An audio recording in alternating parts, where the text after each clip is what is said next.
ஒரு திறமையான ஓவியர்தான் வரைந்த மிகச்சிறந்த ஓவியங்களில் ஒன்றை சந்தை நடுவே வைத்தார். ஓவியத்தின் அருகில் அவர் ஒரு பலகையில் எழுதினார், இந்த படைப்பில் நீங்கள் காணும் ஏதேனும் குறைகளை சுட்டிக்காட்டி அதன் மீது ஒரு சிறிய குறியிடுங்கள். மறுநாள் மாலை ஓவியர் வந்து பார்த்தபோது அதிர்ச்சியடைந்தார். ஓவியம் முழுவதும் நூற்றுக்கணக்கான குறிகளிடப்பட்டிருந்தன.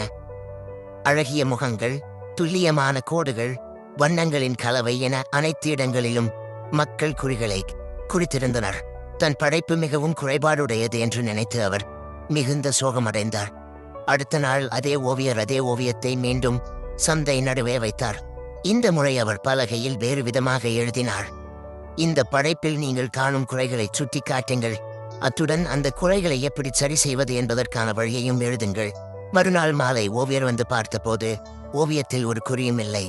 மக்கள் ஓவியத்தை பார்த்தார்கள், குறை சொல்ல விரும்பினார்கள், ஆனால் அதை சரி செய்வதற்கான வழியை தங்களால் கண்டுபிடிக்க முடியவில்லை. நீதி: குறை சொல்வது எளிது. ஒரு வேளையில், ஒரு படைப்பில் அல்லது ஒரு நபரின் வாழ்வில் குறைகளை கண்டறிந்து விமர்சிப்பது மிகவும் எளிதானது. அதற்கு கல்வி, திறமை எதுவும் தேவையில்லை. ஆக்கப்பூர்வமான உழைப்பே கடினமானது. ஆனால் ஒரு குறையை சுட்டிக்காட்டுவதுடன் அதை சரி செய்வதற்கான ஆக்கப்பூர்வமான தீர்வை வழங்குவதுதான் கடினமான உழைப்பு.